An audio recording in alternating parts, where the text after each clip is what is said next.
देखिए दोस्तों, आज हमने फिर से लाया हूँ एसएससी एग्ज़ाम के लिए टॉप 5 क्वेश्चन। ये पार्ट 6 है दोस्तों। तो चलिए पहला क्वेश्चन की ओर चलते हैं। पहला क्वेश्चन हमारे सामने ये है।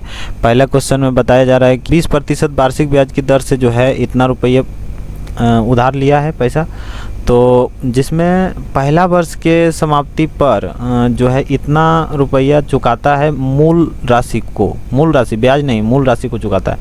यदि मोहन दूसरे वर्ष की समाप्ति पर लंबित सभी बकाया को भुगतान करे, जिसमें जो है अर्जित पहले वर्ष के दौरान अर्जित ब्याज भुगतान भी शामिल है, तो दूसरे वर्ष में कितना भुगतान करना पड़ेगा। तो दोस्तों, इसको निकालने के लिए सबसे पहले आपको ये ध्यान देना होगा कि ये 20% है और ये इतना है, तो इसका पहला वर्ष का टोटल ब्याज निकालिए। ठीक है, तो पहला वर्ष का टोटल ब्याज निकालने के लिए सबसे पहले आपको लिखना है 4,22,092। ठीक है, ये मूलधन हुआ गुना दर, यानी दर 20% गुना समय, समय यानी कि 1 वर्ष का, क्योंकि एक ही वर्ष के लिए यहाँ 10 लिखिए।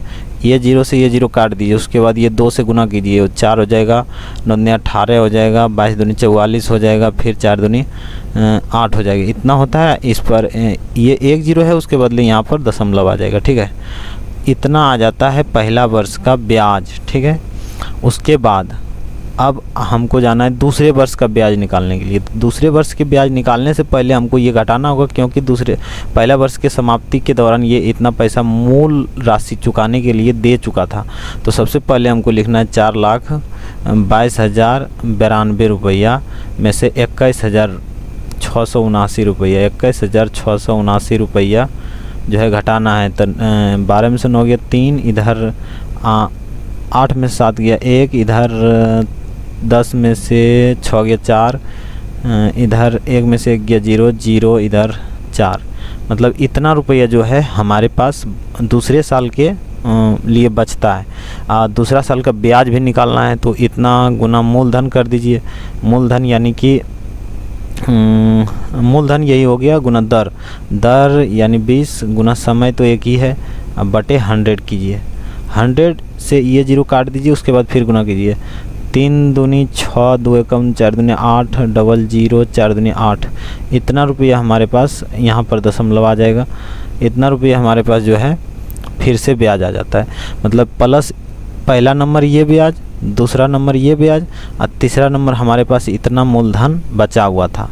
ये तीनों को जोड़ने के बाद हमारा आंसर आ जाएगा। तो चलिए जोड़ते हैं। तो सबसे पहले लिखिए 4,00,413, इधर है 84,418। ठीक है, तो इधर लिखिए 84,418.4, इधर है 80,082, यानी कि 80,082 दशमलव कितना 6। इसको जोड़िए, 6 4 10 की 0 बाकी 1 1 2 3 3 6 8 14 4 बाकी 1 1 1 2 2 1 3 8 11 की बाकी 1 4 4 8 1 9। ठीक है, 4 8 8 16 बाकी 1 4 5, यानी कि ये दशमलव यहाँ पर है, ये 0 कट गया, तो इधर कितना होता है 1 10 सैकड़ा 1000 10,000 लाख, 5,64,914। ठीक है, 5,64,914। ऑप्शन डी नंबर हमारा ऑप्शन हो जाएगा सही। ठीक है, चलिए अगला प्रश्न हमारे सामने ये है। बोलता है एक पंसारी लागत मूल्य पर चावल बेचने का दावा करता है। समझे, एक पंसारी जो है लागत मूल्य यानी 5 रुपये में ख़रीदा है, तो 5 रुपये में बेचने का दावा कर रहा है। क्या समझे, तो लागत मूल्य पर चावल बेचने का दावा करता है, लेकिन वह क्या करता है कि 1 किग्रा चावल के जगह उसको 870 ग्राम ही चावल देता है, नकली वजन करता है।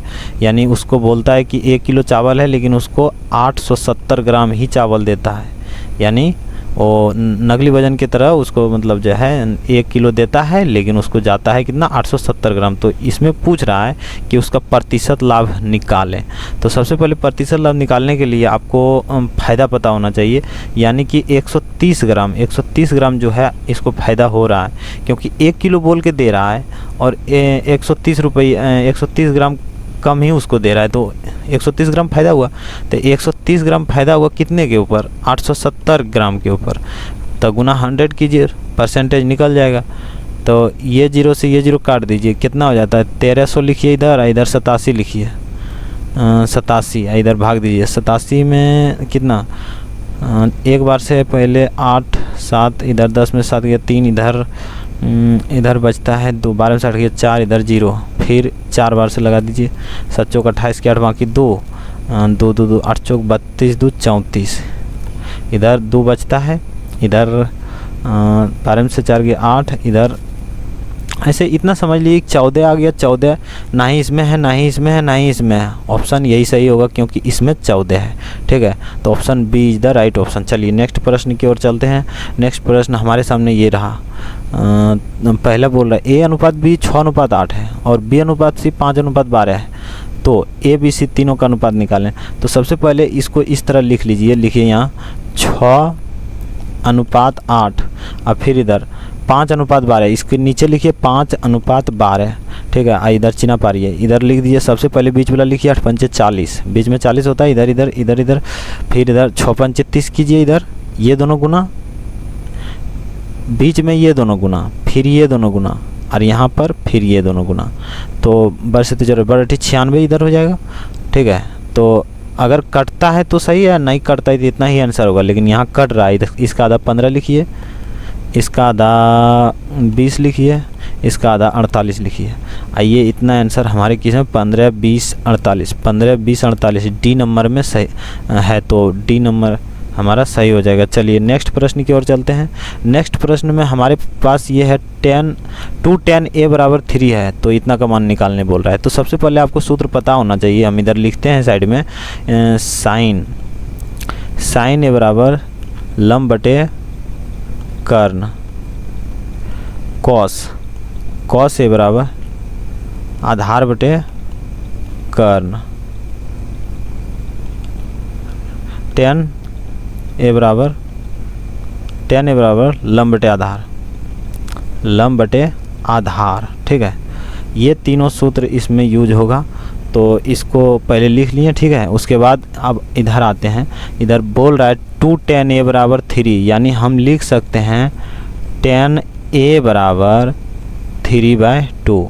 ठीक है, तो अब इधर एक त्रिभुज भी बनाना पड़ेगा, त्रिभुज नहीं बनाएंगे तो नहीं चलेगा, तो त्रिभुज बनाना पड़ेगा, समकोण त्रिभुज। तो इधर यहाँ पर बना लेते हैं त्रिभुज। चलिए त्रिभुज बन गया, इधर ये समकोण हमारा है। उसके बाद हम इधर A दे देते हैं यहाँ पर। उसके बाद यहाँ पर बोल रहा है कि जो है tan A बराबर, तो सबसे पहले tan A बराबर इधर देखिए लंब बटे आधार है, यानी कि ये 3 लंब हो गया और ये 2 आधार हो गया। ठीक है, तो सबसे पहले लंब यानी ये वाला 3 हो गया, आधार ये 2 हो गया। अब हमको निकालना है कर्ण। तो कर्ण निकालने के लिए सबसे पहले हमको जो है पाइथागोरस प्रमेय के नियम से अंदर रूट करना है 3 स्क्वायर जोड़ 2 स्क्वायर, यानी कि 9 जोड़ 4 रूट अंदर में 13 हो जाएगा। ठीक है, इतना हमारे पास इसके रूट अंदर 13 हो गया। अब यहाँ वाला लिखते हैं कि 3 sin A, यानी कि 3 गुना sin A के मान इधर लंब बटे कर्ण है, यानी लंब 3 हो गया अब बटे कर्ण यानी रूट 13।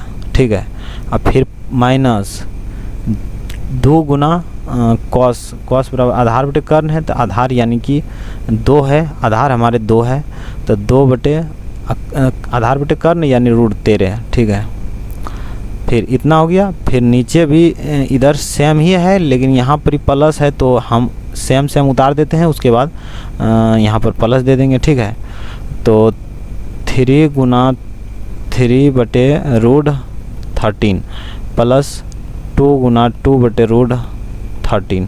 ठीक है, अब इधर देखिए 3/3 9 बटे रूट 13 माइनस 4 बटे रूट 13। ठीक है, उसके बाद बटे में इधर फिर सेम हो जाएगा 9 बटे रूट 13 अब प्लस 4 बटे रूट 13। उसके बाद 9 में से 4 गया तो 5 बटे रूट 13, इधर 9 4 13 हो जाएगा, 13 बटे रूट 13। तो देखिए ये रूट 13 कट जाता है, तो हमारे पास बचता है 5 बटे कितना 13।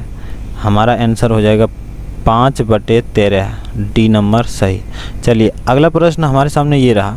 अगला प्रश्न में पूछ रहा है कि चलिए एक त्रिभुज बना लेते हैं। पहले त्रिभुज तो बना हुआ है, लेकिन ये त्रिभुज नहीं चाहिए हमको, चाहिए रैंडम त्रिभुज या तो कुछ भी ऐसे। चलिए ये त्रिभुज हमारे पास है।